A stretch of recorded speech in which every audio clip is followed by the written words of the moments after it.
Oke, baik. Assalamualaikum warahmatullahi wabarakatuh. Selamat malam. Waalaikumsalam warahmatullahi wabarakatuh. Ya, selamat malam. Oke, perkenalkan nama saya Muftiatul Jannah. Bisa dipanggil Mufti, mahasiswi Fakultas Psikologi Universitas Negeri Makassar, dan sekarang saya semester 4. Bolehkah juga Anda memperkenalkan diri? Bisa perkenalkan, nama saya Melisa, biasa dipanggil Email. Saya juga merupakan mahasiswa psikologi dan sedang menempuh semester 4. Oke, baik. Sebelumnya tujuan saya di sini yaitu untuk mencari informasi atau memastikan informasi yang disampaikan oleh saudari Umul sebelumnya. Apakah Anda bersedia? Iya, saya bersedia. Oke, baik. Sebelumnya kalau boleh tahu, apakah atau bisa ceritakan hubungan Anda dengan saudari Umul? Hubungan saya sama Umul itu bisa dibilang teman dekat ya. Saya berteman sama Umul itu dari awal masuk kuliah. Karena kebetulan pas itu kami satu kelompok belajar. Nah, dari situ saya mulai berteman sama Umul. Sampai sekarang saya masih berteman dekat sama Umul. Oke. Berarti Anda teman baiknya Umul ya. Oke. Kalau boleh tahu, bagaimana pengamatan Anda terhadap saudari Umul ini, baik di luar kampus maupun di kampus? Kalau pengamatan saya mengenai Umul selama berteman sama dia itu hampir 2 tahun, saya melihat Umul ini orang yang sangat-sangat tidak enakan. Dia kayak selalu mementingkan kepentingannya orang lain daripada dirinya sendiri begitu. Jadi kayak urusan orang lain yang pertama, urusannya dia itu belakangan begitu. Oke, Anda mengatakan kalau saudari Umul ini selalu mementingkan kepentingannya orang lain. Nah, boleh ceritakan bagaimana atau berikan contoh bagaimana dia selalu mementingkan kepentingannya orang lain? Contohnya itu ketika apalagi dulu kan pas masih awal kenal sama Umul itu, dia teman-teman yang lain itu sering sekali bertanya tentang tugas sama dia. Terus dia itu selalu mementingkan untuk membantu temannya mengerjakan tugas dibandingkan tugasnya sendiri. Nah, terus pas jadi koordinator matkul juga itu Umul sering sekali di chat sama teman-teman untuk Umul tolong titip absen begini-begini. Terus Umul ini selalu iya-iyakan karena dia merasa tidak enak dan takut untuk dibenci sama orang ketika dia menolak permintaan dari orang tersebut. Nah, jadi biasanya itu Umul mengambil resiko tetap menghadirkan teman yang tidak masuk kelas pada saat itu. Nah, dari situ biasanya juga Umul itu ditegur sama dosen kayak, kenapa ini padahal yang hadir di screenshotan saya yang hadir cuma segini, tapi kenapa di absennya segini. Nah, dari situ Umul juga sedih, tapi dia tetap lebih pentingkan ke permintaannya teman-teman sekelas begitu. Oke, selain itu apakah ada hal-hal yang lain yang Anda lihat kayak Umul itu selalu pentingkan nih orang lain daripada dirinya? Kalau hal seperti ini pada Umul itu banyak ya. Yang pertama itu pernah dia ketika temannya itu ada masalah, terus dia bersamaan dia juga ada masalah, itu dia lebih pentingkan untuk membantu ini pikirkan solusi untuk masalahnya temannya dibanding dia menyelesaikan masalahnya sendiri. Terus karena memang biasanya itu kita satu circle memang sudah hafal sama kelakuannya Umul. Jadi biasanya kita itu iseng untuk kayak jahili Umul kayak, Umul tadi sakit hati kak karena kau tolak ajakanku begini.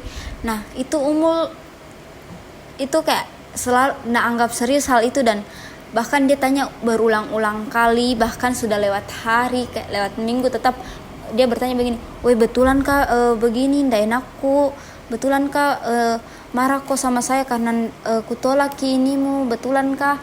Nah pernah juga itu saya lagi di kosnya temanku berdua sama yang punya kos, terus ini Umul datang bawa makanan tapi cuman untuk 2 porsi. Nah dia ndak tahu kalau saya juga ada di kosnya temanku itu. Nah di situ dia kayak ndain aku, dia chat temanku yang punya kos ini tuh, dia bilang ndain aku sama email karena ndak aku bawakan makanan, tanya email nah.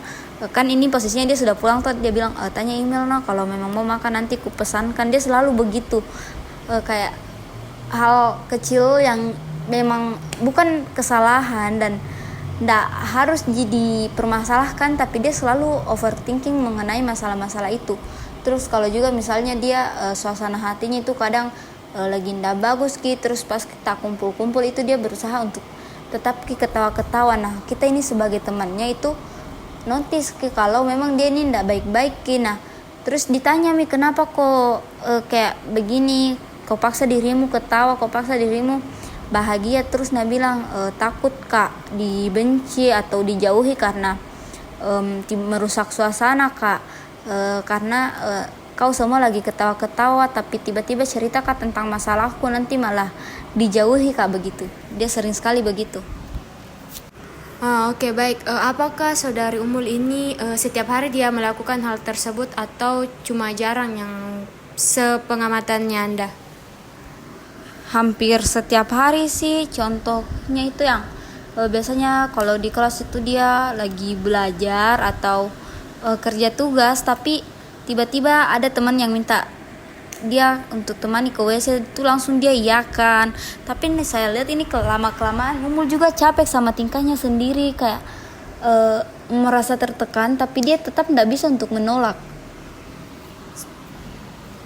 Oke, kalau boleh tahu bagaimana Anda bisa mendefinisikan bahwa Umul ini kayak merasa tertekan? Bagaimana bisa saya mendefinisikan itu?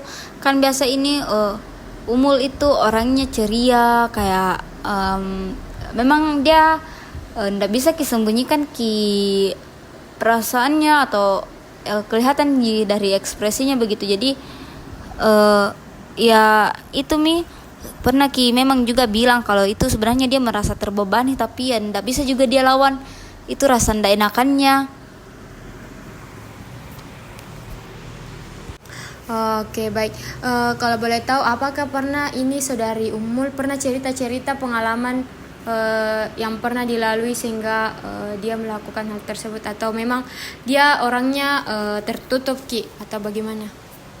Sebenarnya pernah, karena itu kami tanya kenapa kok sampai sebegitunya, kau kasih susah saja dirimu sendiri. Nah di situ dia cerita kalau tidak salah itu pasnya SD dia pernah temannya ini minta tolong atau bagaimana begitu, terus Umul ini tolak. Nah dari situ karena dia tolak jadi dia dijauhi sama teman-temannya. Dari situ juga dia selalu berpikir bahwa kalau misalnya ada seseorang yang minta tolong ke saya terus saya tolak, pasti bakal dijauhi kak. Nah itu yang selalu tertanam di pikirannya, makanya dia bertindak seperti itu. Oke.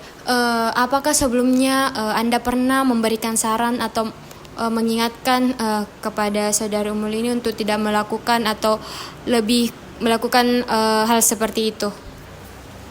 Pernah, saya pernah bilang ke Umul kalau sebenarnya dia tidak perlu lakukan itu semua, karena saya lihat memang ini anak tuh kayak tersiksa sekali sama kelakuannya sendiri.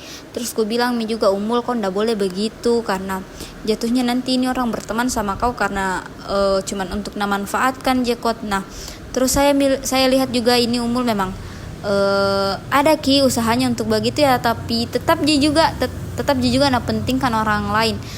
Pernah juga itu saya ada satu temanku minta tolong untuk dikumpulkan tugasnya sama Umul. Nah terus ini Umul coba untuk menolak dan dia tolak.